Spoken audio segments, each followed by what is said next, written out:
Bonsoir à tous et bienvenue dans ce nouvel épisode. Ce nouvel épisode dans lequel nous allons évoquer le cas de Gertrude Bell, une femme qui, vous allez le voir, a une histoire particulièrement intéressante et inspirante. Elle est née en 1868 et ça a son importance. En effet, c'est la fin de l'époque victorienne, apogée de la révolution industrielle et de l'Empire britannique. Nous découvrons le monde et le progrès bat son plein dans tous les domaines. La Première Guerre mondiale, malgré toutes ses horreurs, constitue une étape décisive de son histoire.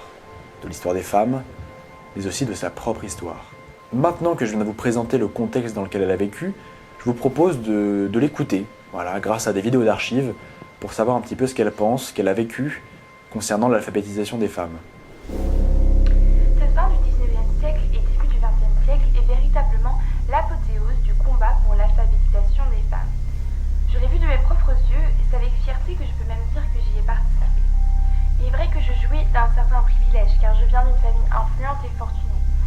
Ma famille m'a encouragée à faire des études, à avoir une éducation poussée et m'a offert des opportunités vraiment incroyables avec des voyages dès mon plus jeune âge. Et donc c'est ce goût pour l'exploration et la curiosité du monde que partage également mon grand-père qui vont vraiment me permettre d'étudier les matières qui me passionnent, qui sont l'histoire et la littérature. Et cela va vraiment orienter toute ma vie, qu'elle soit académique ou professionnelle. Donc je débute mes études à Queen's College à Londres, puis en 1886 j'intègre la prestigieuse université d'Oxford au sein du collège Lady Margaret Hall, qui est le premier collège réservé aux femmes dans cette institution. Il a été créé en 1878, donc vraiment moins d'une dizaine d'années avant que je commence à étudier là-bas. Et donc j'y étudie l'histoire moderne dans laquelle je brille dans mes études et je deviens la première femme primée de cette faculté en obtenant le premier prix pour l'histoire moderne. Mon rôle dans l'alphabétisation des femmes est donc indirect. Je n'œuvre pas personnellement pour la cause, mais dans mes actions, dans mes réussites, je deviens une sorte de modèle pour d'autres jeunes filles qui souhaitent étudier l'histoire dans des universités comme Oxford. De même, grâce à mon travail dans la diplomatie britannique, je suis une pionnière inconsciente de l'avancée des femmes dans l'administration et dans la politique. À partir de 1916, ma bonne connaissance de l'arabe et de la diplomatie de la région me vaut d'être la seule femme agente de liaison au sein du bureau arabe. Bien que sous-estimée par mes pairs, mon expertise du Moyen-Orient est reconnue par les officiels britanniques.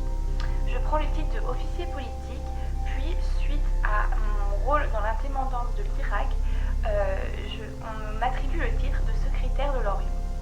Je suis perçue comme une femme de référence et dans un monde d'hommes, je peux vous dire que ce n'est pas rien.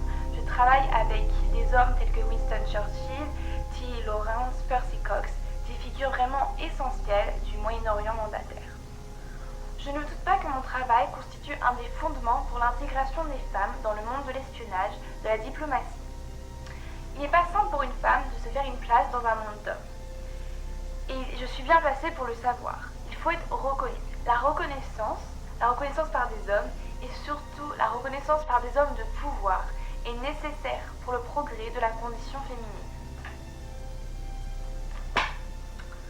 Mon influence fut sans doute aussi aidée par le contexte politique. En effet, la démocratisation de l'école ne s'opère pas seulement entre les classes sociales, mais aussi entre les genres. Cela est sans doute favorisé par notre souveraine.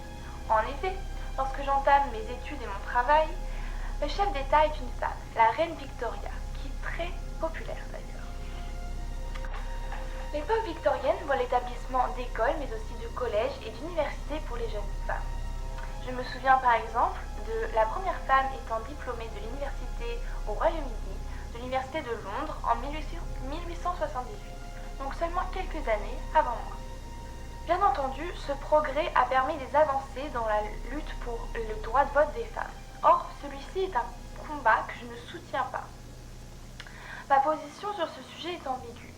Je soutiens fermement l'alphabétisation de mes concitoyennes, mais pas notre implication directe et en politique. Beaucoup d'entre elles me reprochent cela, moi-même travaillant pour les intérêts de l'Empire.